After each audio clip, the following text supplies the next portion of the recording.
Welcome to the Nerd Party. I'm Darren Moser. I'm Philip Gilfus. I'm Daniel Prue. And this is City Alpha 3.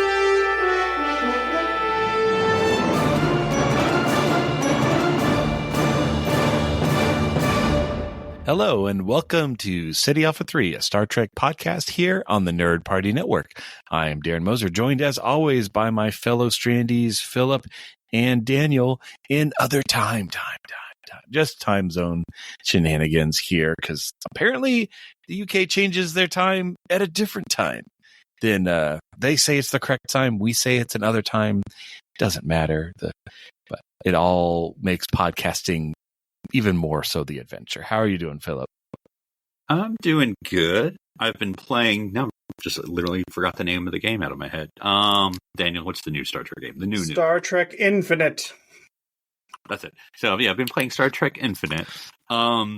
It's what do you call those games, Daniel? Again, what do you call it? Like resource strategy management. Game? Yeah. So management. Yes, like Civilization in Space. You know. Okay. Resource management. Yeah, and all that stuff. You've played it a million times. But not with Klingons. No, Star Trek Birth of the Federation was like this, and that was a good game. But anyway, so this one is good. It was not expensive, so I will say this is going to sound like a backhanded compliment. It is worth what I got. Just because I think I can't tell if it's too complicated or not. Because for your planet management, I feel like there's a lot that I don't know that I'm supposed to be doing, but you can just set it to automatic. So then, like, I'm ignoring that. Yeah, I'm looking at the screen, and it's got a lot of icons on it. A lot of buttons. Everywhere. But the tutorial is very helpful. And then there's an AI, quote unquote, that kind of like lets you know. You can turn on or off, and it's like, hey, this is going on, or this is going on. So I'm getting the hang of it. Obviously, that's the opposite. You can control the speed of time. Okay. So I'm playing at regular speed. Maybe I might find it more interesting if I did like fast time, because it's like things don't happen that much, and it's kind of slow expanding your not empire if you're playing the Federation.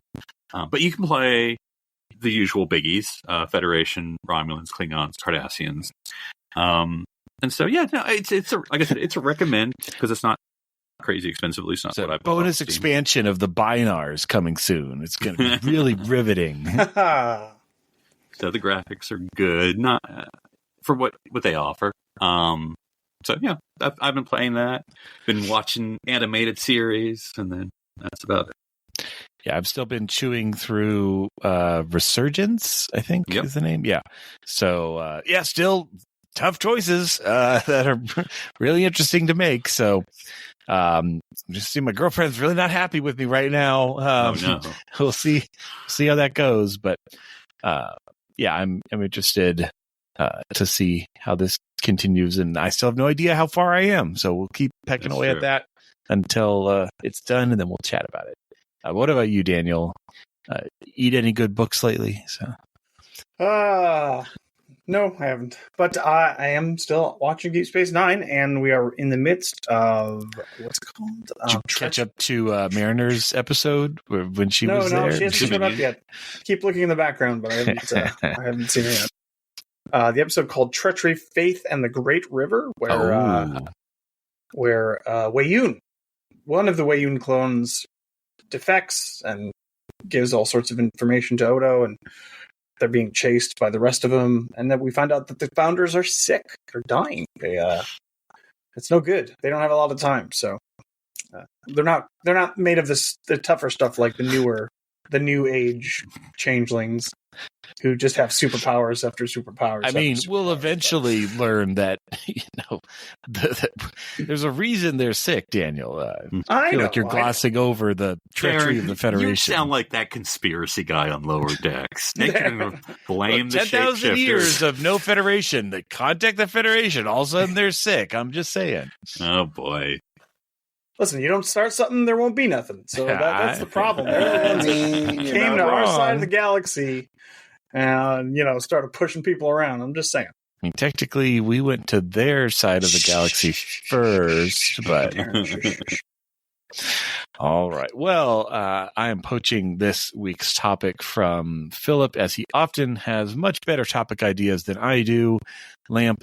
But today, he had a good thought of, let's pick some of the actors and actresses who have played major roles and talk about their other roles. They're not so major roles. So the requirement is they play a main character either from a movie or a show. It doesn't necessarily have to be the first thing that they play. But for example, we'll give good Mr. James Cromwell, who to be a contender on this show, it played Zephyrin Cochrane, the second time someone played Zephyrin Cochrane. But he's basically the lead human in Star Trek First Contact, a great Star Trek movie. But that was not his first time as a Trek alumnus.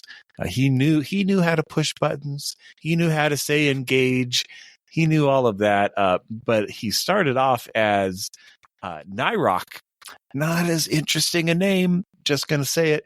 But he was that snooty, like, prime minister from The Hunted that just needed to learn to live and let live. What would you guys think of that performance of Cromwell? Did it cement in your mind, this man needs to be in more Trek, put him in makeup, or maybe invent something? I don't remember. I mean, I remember him. Do you even remember this episode? I mean, that's like a screen. Did he have a weird mustache? Yeah, he's got a giant, like, 80s mustache. Okay. He looks like future businessman. Yeah. He looks like that guy who was not pulled through time, but like was in the cryo and like still loved capitalism. He looks like he would be that guy. The guy that needed to call his lawyer or whatever. Yeah. He's like, well, I have to see all my investments. I'm like, yeah, it's not going to be good, buddy. I mean, that turned out okay for Fry, because he had like 3 cents in the bank and came out with like $1 billion. 1,000 years. Yeah. Well, not so good for this guy, but yeah. He's this was the from our because early TNG, not that it doesn't go out through the entire series, but I don't think there's as many themed episodes in TNG, which I know sounds weird because they're like, but aren't they morality tales? But yet it's not like the drug use one. Like, right. Every now and then, yeah, you'll have the like climate change one, but that, they're few and far. They're like general morality, not like specific. And this is the Vietnam vet episode. Is this one? It kind of is, yeah. No, you're right. But yeah, so we had him in this one and 2 others of note. He played I think that's a Yridian. Yridian. In the Birthright Part 1 and Part 2. Which, I mean, again, I didn't try to remember if I recognize his voice. I don't think I did. But definitely as the Hanok in the Starship Down, where he's haggling with Quark in the mess hall. I mean, he looks like James Cromwell with a prosthetic nose. Like, it was a little less, let's make him. I don't remember that one. But it's a good part. That's what I usually think of. He's, just a different type of role. He's like 7 feet tall. Man's massive, but it's a good B story plot where Quark is trying to negotiate with him, and they got the torpedoes sticking out of the side of the wall. Yeah. Now, that's a different Yridian than the one in the Worf and Jadzia almost die. And it's probably the same, exact same mask. I'm guessing they probably had one that they just slapped on whoever wanted it. But yeah, I'm not saying all Iridians look alike. I'm just saying they all kind of look alike. But yeah, it's so funny though. Is looking through Memory Alpha is that they get really specific. Like really specific about these appearances. So you have it also includes the hologram voice from Lower Decks Grounded, where he's teaching him how to fly. I'm like, well, you're not wrong, but I wouldn't have put that on the list. And then it also says Mirror Universe Zephyrin Cochrane from the opening of In a Mirror Darkly. They're just using the same clip and CGI. But it's mirrored. It gets deeper than this, guys. It's like you want to look at Tim Russ has 30 listed. It's like hologram in this episode, hologram Tuvok in this episode, hologram Tuvok, illusion Tuvok in this episode, French resistance member in this episode. I mean, again, it goes to that nth degree because it's Star Trek nerds, but I just find it really funny that they include anything that is not like prime Zephyrin Cochrane. But I have a few others queued up, unless there are others that you guys have in your mind. You just want to go into Tim Russ. Well, yeah, let's just jump over to Tim. So, Tim, we first saw as Davor from TNG Starship Mine, where Picard is, dieharding all over the Enterprise as it's getting baryon swept, but he gets nerve pinched, and I think he dies. I'm getting hit by the beam later. We don't really talk about that, but I feel like we need to watch Starship Mine and Die Hard and assign roles to everyone. Like, does Tim Russ just play like the long blonde-haired German? Is that who he is in his capacity? Yeah. Mm-hmm. Does he have a brother that he's really upset about? Obviously, the baddie is Hans Gruber. But did this happen in Stardate Christmas? That is the important question about Starship Mine. I mean, I feel like Starship Mine is a Christmas episode. Do you know? Who is Hutch? Who is Hutch? I think we need to know.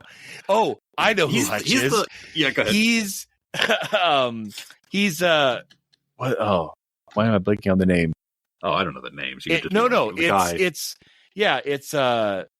the Ellis. He's Ellis. He's the guy who's working for the company and is like, "Oh, I can totally give him to you," and doesn't realize he's in mortal jeopardy, and then he gets shot. Now it happens a little differently, but like kind of same personality. Yeah, who's Carl Winslow? Good question. I think it's the saddle, isn't it? Yeah. I'd say like Data or Geordi, who are like helping out from outside the ship.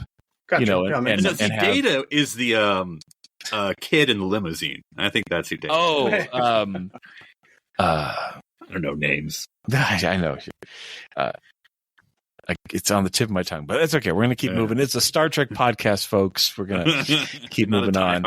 So we have him in that. We also have him as unnamed Enterprise B lieutenant. He has a name. You asked him. I bet you he has a name for him. Those old holographic data tapes from the Enterprise B era always getting degraded, guys. Always. I mean, you couldn't even see his pointed ears, but they're totally there. Totally there when we see him, talking with, what's his name? With Sulu.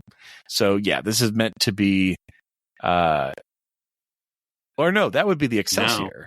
Well, that's a totally different. I always felt that they were trying to connect them, but maybe I'm overthinking it. I mean, it depends how you want to argue it, because I believe, and you're probably looking at the website right now, but I believe the Tuvok timeline is he got, what's the word I'm looking for? I can't think of it. But anyway, frustrated, that's not the word I'm looking for. With the Starfleet and left after the Excelsior. But I think you could argue, like, maybe he helped out on that first Enterprise D mission. It's an Excelsior-class starship. And then after that, maybe he left Starfleet. Kirk. Yeah, something like that. Humans are so reckless. They killed Kirk. I'm out of here. I'm out of here. So we had him in that. I guess you're right. He is meant to be just a Enterprise B. Problem is, it looks like Tim Russ, guys. It looks pretty much looks like Tuvok. Yeah.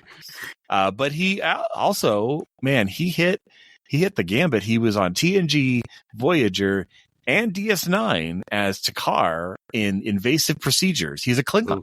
I don't remember. He got in the Klingon makeup, as many people have.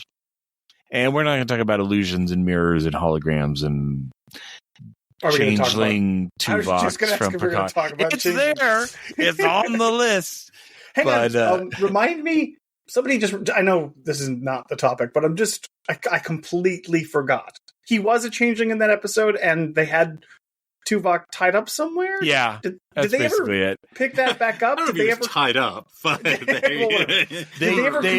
They purposely said they didn't kill anybody, that they're all just off screen safe. Right. Like Right. something but he like does that. come back for that one scene at the end. with Seven. Okay, Yeah. okay. I couldn't remember if they dropped Right. the ball. And that's right. We were like, oh, so you could get Tim Russ, but you couldn't get Catherine Janeway. Oh, we get it. We get it. Yeah. Anyway, sorry about that. But I'm curious. That's I mean, I don't know if Star Trek cares in this way, as I'll compare it to like Doctor Who, where like you could have been like a full character in an episode, and you'll still be cast as like the main companion. Now you're the next Doctor. It's like we're just going to ignore the fact that you were background episode 5. Peter Capaldi famously played in an episode in the 10th Doctor, and then he's the 12th Doctor. Years later, they don't care. I mean, it's better that they make that like decision just to not care, because it's like you would cut out such a huge pool of talent who have just been in Who episodes. And there's such a hand wave usually, because like for instance, I was just watching an old 10th Doctor episode where I'm gonna get her last name wrong, but Freema, who plays Martha, the companion in the next series of the 10th Doctor, plays this person Torchwood. She's like a random person who dies from the Cybermen. But anyway, like later in the series, they'll be like, "Didn't you have a cousin that worked at?" Like, yeah, you don't have to.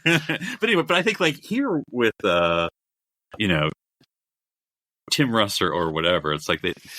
It is unusual, I think, for Star Trek. But correct me if I'm wrong, to have someone who has been like, I've seen that person in Star Trek to be like, he's now a new character. That doesn't usually happen. I think the whole point of this podcast episode is going to be that is not the case. They apparently don't care about bringing people back. Next on my list is Michelle Forbes, who played, it's a background character. It's the daughter of the lead for the episode, but in Half a Life, she's this whole other alien. And then, nope, just kidding. Like, she's you could a wear Bajoran. a prosthetic. Keep her in mind. Yeah. She was very young. I would dare, because if you're playing on memory alpha, how close are those episodes, Half a Life and Ensign Ro? I bet you they were not as many as we might think they are apart. Yeah, Ensign Ro is like season 4, 5, maybe. 5. Ensign Ro is season 5. So Ensign Ro is season 3? The third episode of season 5, and too much data. Data. Well, there's also the whole like potential to be Kira with her. I wish she was a changeling in Picard. Okay, it says she was in 91 for Half a Life. 4th season. 4th season. So one season. That's the 22nd episode of the 4th season. Yeah, so it's literally like I'm telling a month later, they're like, let's just bring her back. It makes sense though. You're wrapping up a season, guys. Back in the day, seasons were like 20, 25, 24 episodes long, just so you know. Lasted the whole year. But yeah, I could see them like wrapping up. That's like almost the penultimate episode of that season, and then being like, hey, we're developing this new character, Ro Lauren. Like, she's got her own, Ensign Ro episode to launch her. And I could totally see them just being like, hey, we want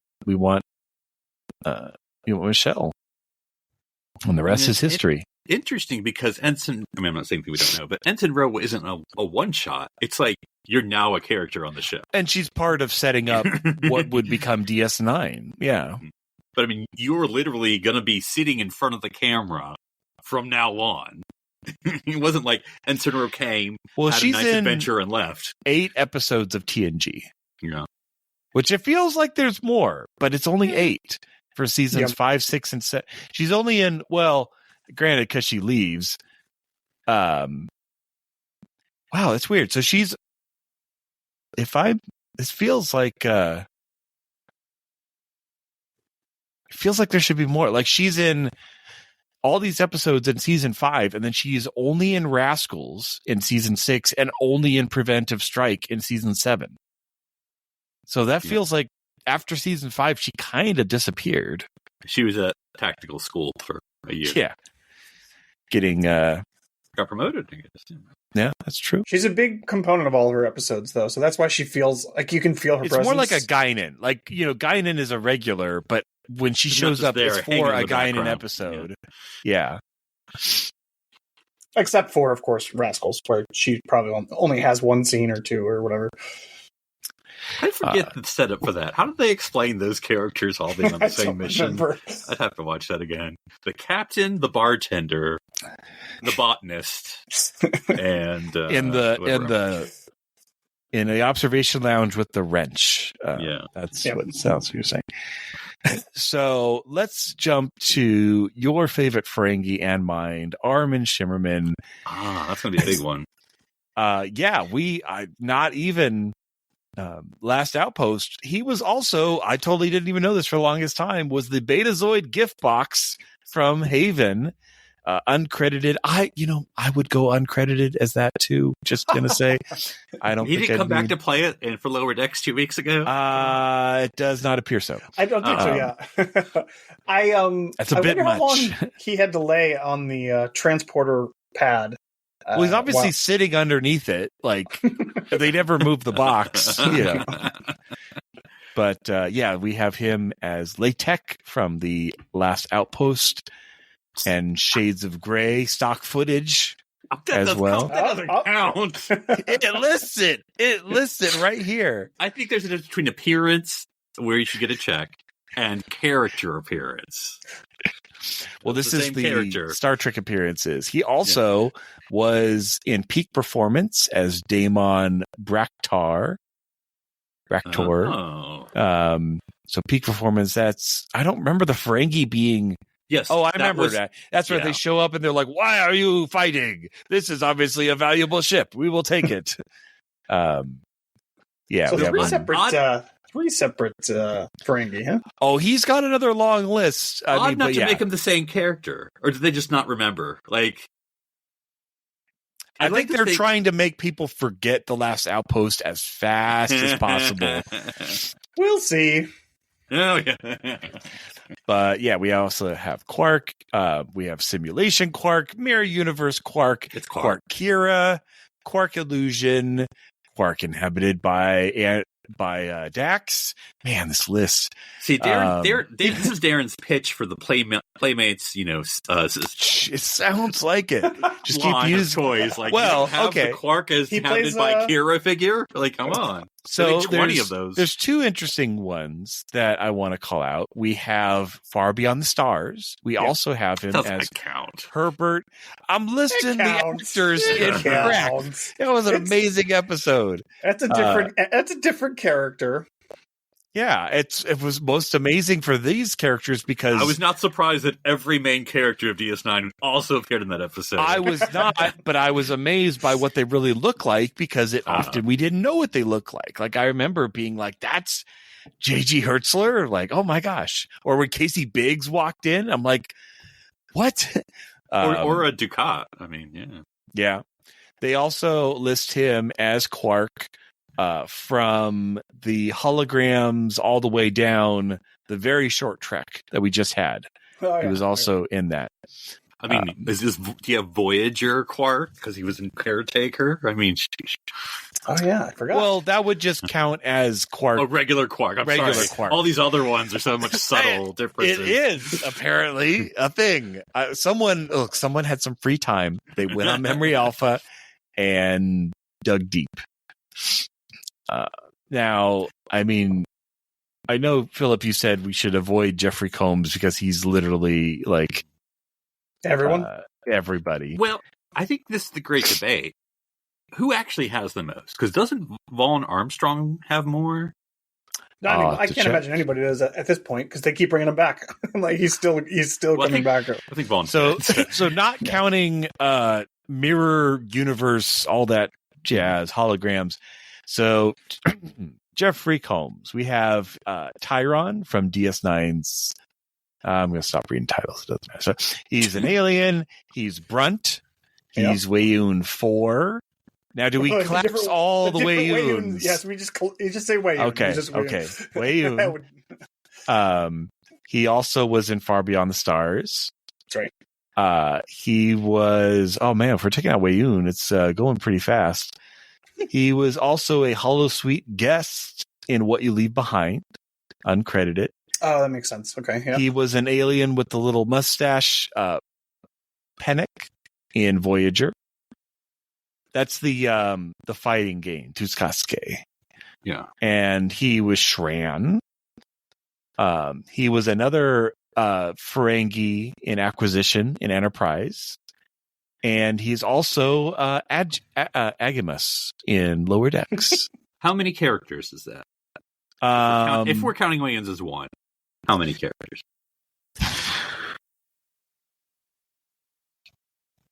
I thought you guys were counting. I'm making the list. Okay. 1, 2, 3, 4, 5, 6, 7, 8, 9.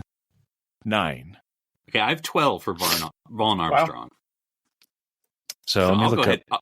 I'll do it. So give you a little rest here. So Vaughn Armstrong, Captain Chorus, a Klingon that was in TNG, Heart of Glory, and also Shades of Grey because we're counting that. He was Goldenar, DS9 past prologue. He was Dr. Talak Ramor from Voyager Eye of the Needle, a Romulan. That was a little more memorable. He was Seskal, a Cardassian from When It Rains and The Dogs of War. He was 2 of 9 in Voyager's Survival Instinct. He was a Vidian captain, Voyager Fury. He was an Alpha Hirogen, Voyager Flesh and Blood. He was Koreth the Klingon in Voyager Endgame. He was, of course, Admiral Forrest, Enterprise. He was a unnamed Klingon captain in the Enterprise episode Sleeping Dogs. He was a Cretacean captain from Enterprise Vokesala and A Night in Sickbay. That's the one where Archer had to apologize and be naked and all that. And then if we're going to count Mirror, he was also Mirror Captain Forrest in Enterprise. So that's 12 roles for Vaughn Armstrong. Well, we're not counting Mirror, so we're going to take. So that's 11. Man, so I just we want to talk about Jeffrey Combs. So okay. I believe he did pass away. Is it then? Why does everybody talk about Jeffrey Combs and not about this guy? Because it is just as varied. Well, I think what Jeffrey Combs wins, and I'm hand quoting, is that he plays a lot of more recurring characters. I mean, that Brunt, is true. Wayun, Shran. They're ones. It's not just a one shot. That's true. All these are mostly one shots. That's a good point. It doesn't help that he played reoccurring characters in the same multiple reoccurring characters in the same series of DS9. Right. Okay, I think you're right. I think that makes a lot of man. He's got a lot of, but he may be because obviously he's still alive and Star Trek's still going. So he can still beat the record.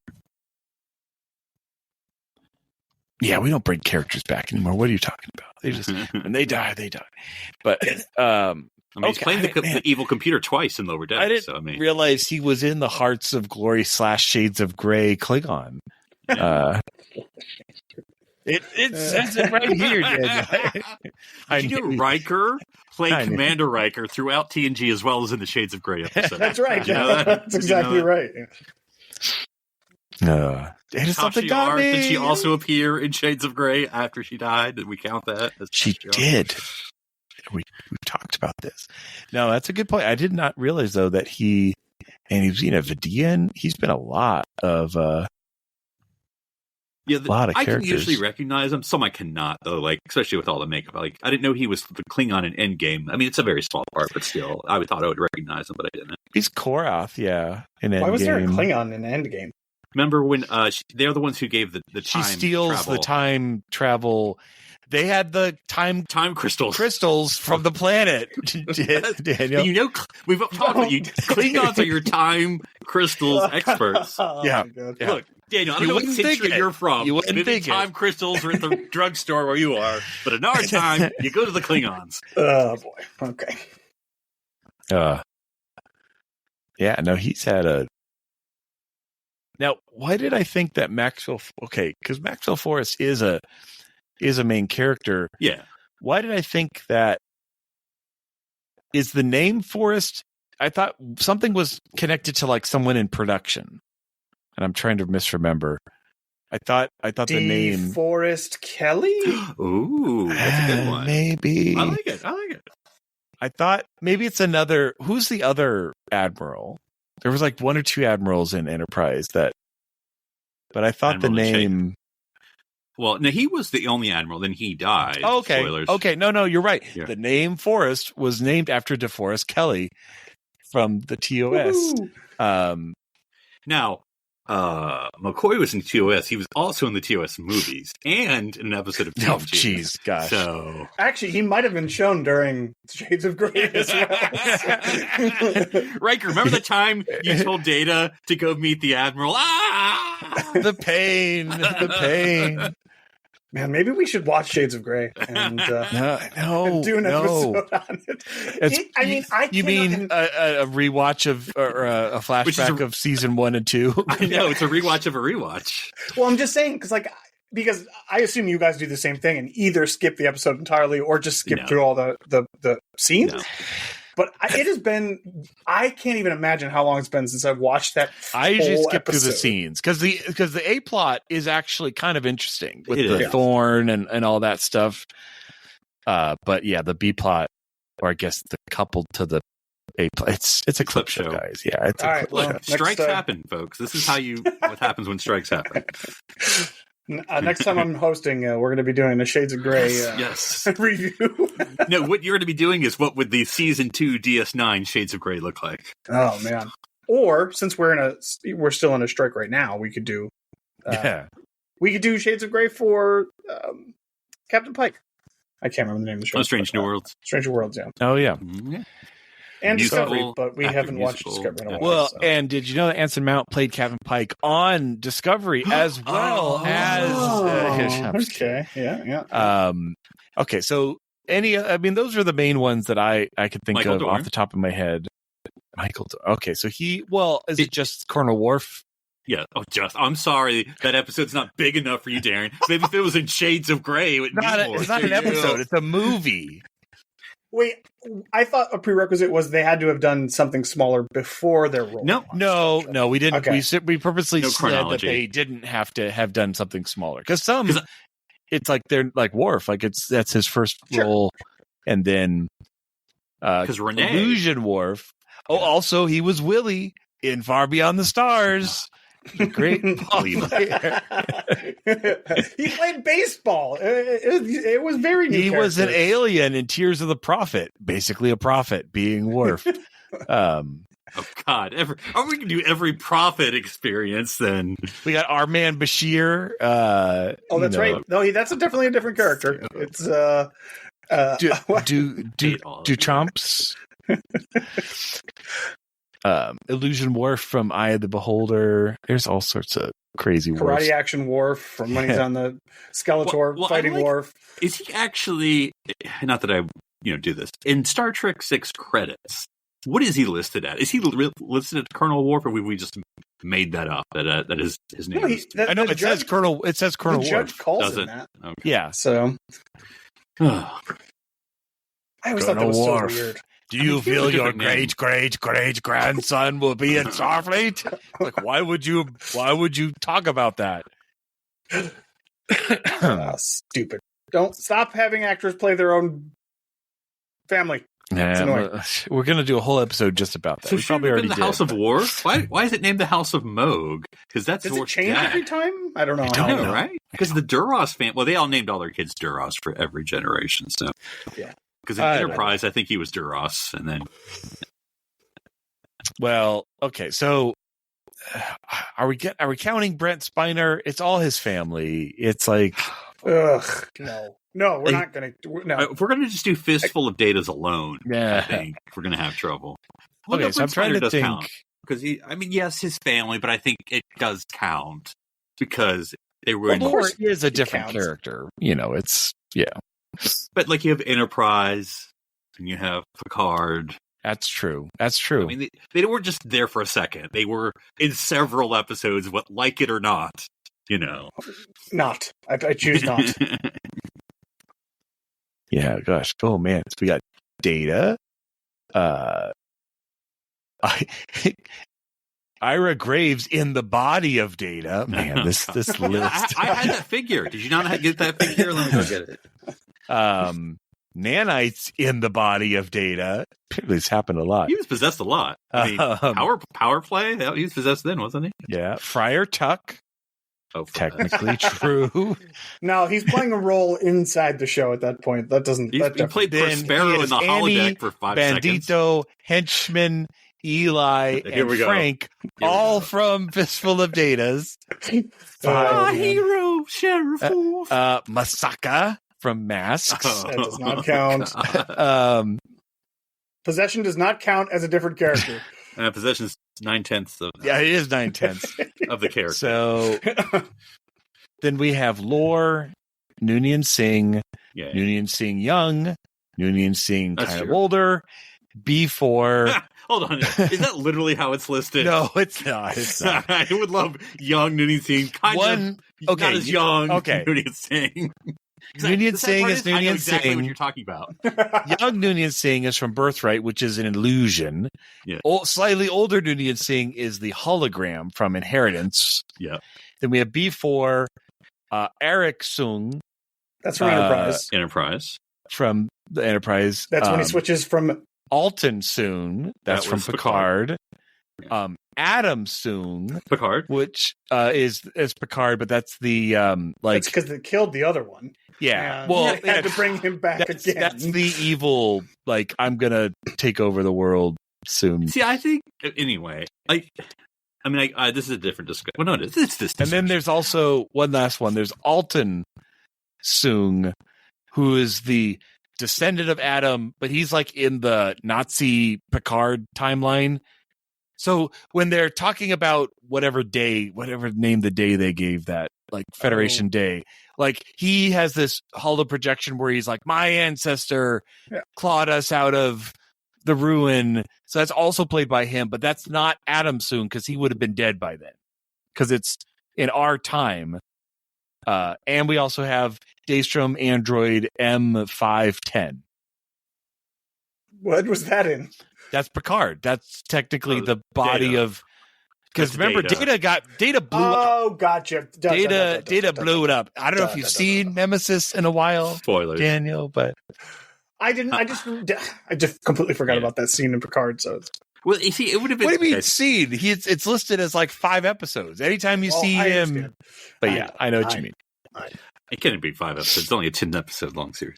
But it's in 5 episodes. Is it? Yeah. Okay.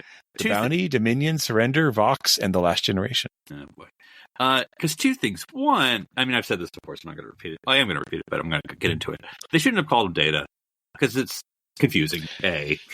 And B, he's not Data. Because you're literally you're arguing the whole point is, he's Data and the lore, the Data part 1 out. Hello. Because he's 5 different things, but we're just going to call him Data because that's the one we like the most. No, they're going to call him Daystrom Android M510. What? And that would have been fine if they had called him that. Would have been cool. That would have been cool. They call him Data throughout those all 5 episodes, Darren. I watched it, So. I know, but you have to think it's a show, and that's what everybody knows him as. It's going to be weird. Are you saying Picard season 3 leaned really heavily into nostalgia? It did, Daniel. It did. It'd be weird if one of our characters had a secret pregnancy and then get away for 30 years. That'd be weird too. We don't hear me banging. And I forget. Do we find out who Geordi's married to in Picard? No. Okay. They were smart. They were smart. Were they? Yes, they were. Why? Why don't you say it? Because it's. Are we going to revisit the LaForge-verse later? Just say it. But my second thing is with Picard. Now, I was going to say in their defense, but I give them no defense. But Picard, the series, obviously, was not mapped out. So they didn't know, in season 3, we're going to bring back Spiner to blah, blah, blah, blah, blah. But or in season 2, So in season 1, I think that soon, it's like a waste. Like, it could have been John Smith. Like, he doesn't necessarily have to be like, we need a Soong to play the part of the AI sympathizer. Like, Philip, like here's the thing. He was already playing Data. Like, Here's the thing. Did he need to work every day? They wanted him back as Data. And lore. And he didn't want to do Data. So he said, listen, I'll do a Data for a couple of scenes, and then I want to be a regular human character. That's what happened.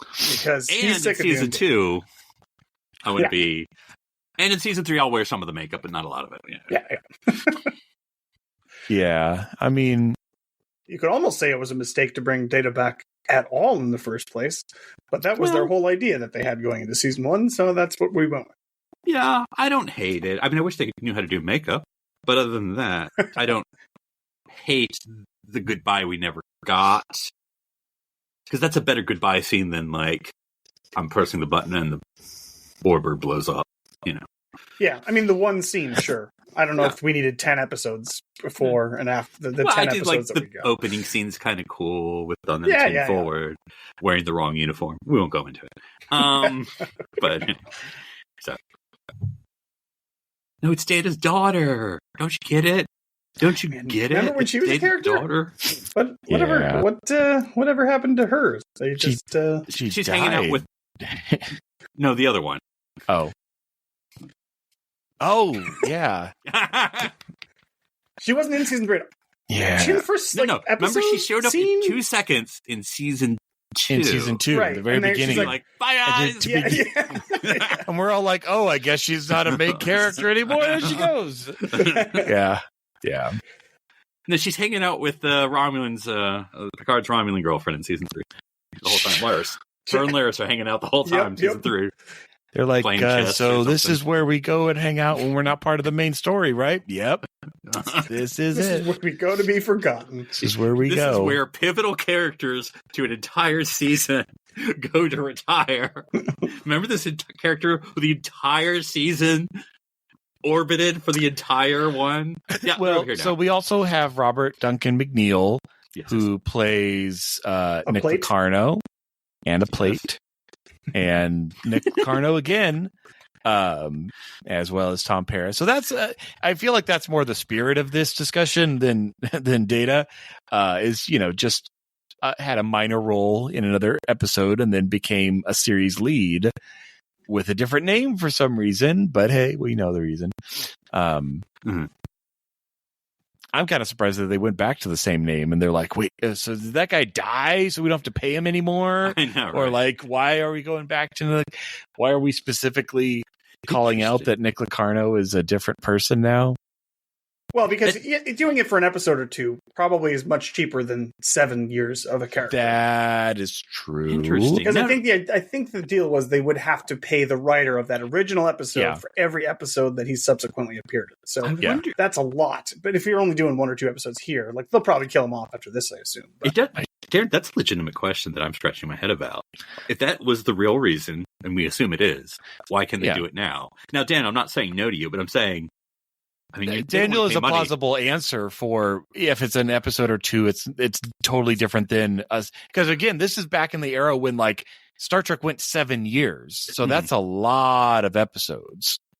But I still can't think that they'd be like, hey, that budget we have for Lower Deck, some of it has to go to the blankety blank estate. Like, well, it's probably not that much money for 1 episode. It's probably whatever. Well, 2, probably. Yeah, and also maybe there's a connection of if it's a series lead versus a bit character. Maybe. Yeah, I don't know. But I don't know. I know so much about Hollywood, guys. I'm just No, guys, it's satire. We're allowed to do it. Yeah. Do you think they're going to address? It's animated, so totally different scale. Kind of. No. Do you think Lower Decks will address the Nick Locarno / Paris? I don't know if we got time, guys. We got 1 episode left, like 20 minutes. One joke from. Are they going to ask why Admiral Paris had his picture? That's what we're asking. That's funny. I mean, they could do it. He was a mentor. I don't know. Had I reminded him of his son. It writes itself. It writes itself. Oh man, do we ever know in Voyager what Tom what did. Paris did, or was it always like this ambiguous, it could still be that thing sort of thing? I don't remember if they ever actually deep dive into it. All you get is in Caretaker, is he says, in a jokey way that he does to Kim, you know, I was visited by the ghost of those dead officers, you know, like Christmas Carol, and decided to tell the truth, and that was the biggest mistake I ever made. So, like, but yes, it's very vague what happened. Yeah. Okay. I was just looking up because we were talking about Admiral Paris, and I'm like, I feel like Richard Harris has played, or not Richard Harris, Richard Hurd has played multiple, and he has. He also played a Klingon. Who is this Klingon? I see a picture of him. Of course, Admiral Paris was played by two different actors, but go ahead. Oh, yeah, that's right. Yeah, because there was the scene where they were all having fantasy visions. This has been season 1 or season 2, and he saw his dad. Oh, I'm thinking of the main one that we see through the majority of. Oh, here it is. Elcor. Who is this guy? He was in. Oh, leader of the Klingon prisoners on that planet. It was a TNG episode. The one, Birthright. He was the one who led them. Got it. Interesting. So that would have been his first appearance. I mean, it's hard to pick him out because he's in Klingon makeup, but yes. Another one, and I think this is interesting because I think this, not counting War, this is the actor who was big and then played a smaller role later, was Rene Auberjonois. Okay. Because he was Enterprise. He was in Enterprise, yeah. So first time we see him being major series lead, and now additional characters. Who do we got? Oh, well, Colonel West, a little unknown, trying to stop the Kittimer Accord. And we're not going to go into Mirror Universe Odo or Illusion Odo or Odo inhabiting by Curzon Dax or Federation Founder. Well, he gets different makeup in that scene. I'm just saying. Poofier hair. That is literally the only difference. He gets the spots, man. What do you mean? That's true. He also is Douglas from Far Beyond the Stars. We have to mention that. Definitely counts. Was he in Shades of Grey? But he was no, he's not in Shades of Grey, but he was Ezral in Enterprise Oasis, as Philip said. He was also Odo the hologram in Pro. What is Pro? Pro is Prodigy. He in Star Trek Prodigy. We had a tiny bit of him. Oh, he was in Kobayashi Maru. It's the one where they're on the bridge and he calls people from the yeah. It's on the list, Daniel. I'm just telling you, it doesn't count. Those are recorded ones. But yes. The interesting note for trivia. Oh, archive voice footage. You are correct, sir. Go ahead. That Spock was in that. They didn't do a Ouija board for that. That in his Enterprise episode, of course, the person playing his daughter, I'm blanking on her name, is the Borg Queen who passed away in real life. Oh, that's interesting. I didn't realize that. I kept blanking on her name, but she played the Borg Queen in season 2 of Picard. Lillian, his daughter. Man, I had no idea. I was just going to ask the question.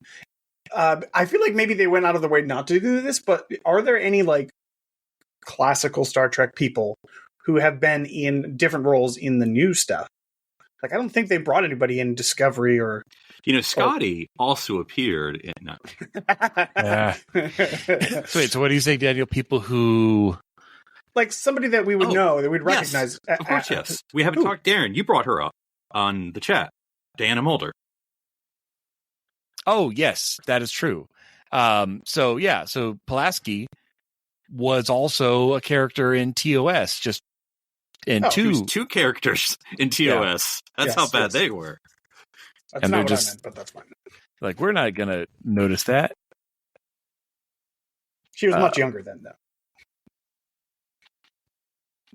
Are you talking about main TOS people? Is what you meant? No, I wasn't talking about TOS at all. I mean like 90s Trek actors that are in modern Trek. Oh, okay, that's what you're saying. As different characters. Well, Nick Locarno is played by... That doesn't count. You mean new characters in the live action stuff? Yeah. Like if they brought anybody back, somebody like that was had. You guys haven't seen Discovery, so even if they had, you wouldn't know. So it's true. Okay, yeah. So in TOS, she played Anne Muhal from Return to Tomorrow, and she also played Miranda Jones in in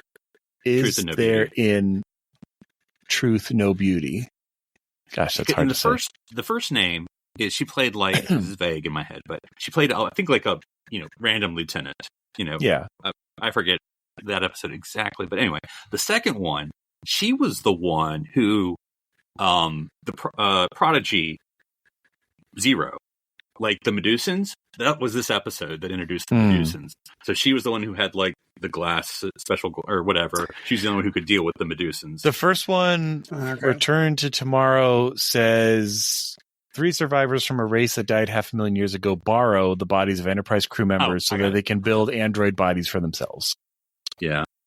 I think it's Kirk, her, and Spock are like the ones who get possessed. I'm hand quoting because it does say so and so as her in her body, but I didn't list it because I know we don't talk about those. But no, that was okay. But so that was my initial thought when Philip kind of brought up this topic was, people who kind of like have legacy. They were in the original Trek and then they're brought back, but as a different, totally different character. I don't think that happens very often in that regard. It would have to be someone from basically TOS showing up. I'm sure there have been some, and I'm sure there were some older folks from TOS who showed up. I'm not counting like the Klingons, but they're the same character they play. The ones that showed up in DS9, Kor, Kang, and Koloth. Oh, that's true. They're the same people. Same characters, but yeah. Now, one person, because you mentioned it, and I thought, who Renee, who I always think that goes with Renee for whatever reason in my head, and that's Ethan Phillips. Guys, we have Ferric from TNG, the Ferengi in Menage a Troi. We have Neelix, of course. I won't go through all of them, but there's a million versions of them. Chef Neelix and Hologram Neelix. That possess Neelix. Mirror Neelix. Far Beyond the Stars. Wait, no. Hey, just kidding. We have Nightclub Maitre D from Star Trek First Contact. Nightclub Maitre D. That's right. You're right. He made it to the movies. Yep. And we have Ulyss from Enterprise, where he played a Ferengi. That's right. Yeah. And Acquisition, He was also Hologram Neelix in Holograms All the Way Down. Yep. So he's got quite a few. But I love how he, as a Nightclub Neelix, not Nightclub Neelix, but that's kind of the Far Beyond the Stars version where it's like him without makeup it's all it is. Oh, that's too funny. But the Enterprise appearance, again, that was a main character, just like Renee, playing a guest character later. Was he an alien in that episode? Ferengi. Okay. That was it was the one Ferengi episode where like everyone's like locked up so nobody sees a Ferengi, so we right. kind of continuity. Yeah. Jedi mind trick. Apparently. He's been in a lot of illusions. I like my favorite one though is like Living Witness, where he's a tactical officer. It's like he always meant to be put in the yellow. It makes me think the Enterprise people, not the main three, but all the other people. Like, I'm surprised they haven't maybe tried to do a guest appearance in newer Trek. Because, I think, we could be honest. We're among friends. They were not written well, and they didn't get a lot to do. So I think it'd be like a hey, come on Discovery, play an alien. It'll be cool. You're part of the family. I think that could work. Have Travis, I bet you people like that are holding out hope that, some sort of a reboot for their stuff is coming, down the line. And they'll just wait for that. I don't think that's happening. But I bet you it will. I bet you Enterprise is. We'll circle back around. What? 4 seasons in a movie for Enterprise? Like, is that what we're getting? Like, maybe. Start your change.org petition now. Yeah, we would. They would need to fix the trip stuff, but I hope they do. Yeah. Well, we'll see. We'll see. All right. Well, I think I'm sure there's a few others that we missed, Trek. There's a lot of episodes of Trek, guys. There's only so many actors. Sometimes we got to pull them in, even if we've seen them before. But yeah, that's always fun seeing, just especially like you said, where it's like a lead actor or actress, but then being back as like Klingon number 2. It's like, why? I guess they just...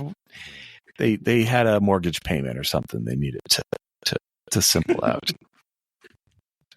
All right. Well, if someone wanted to find you, Philip, and ask you about what time it is, where would they go? They can find me in my upcoming B guest role on Instagram at CAPTSFUA.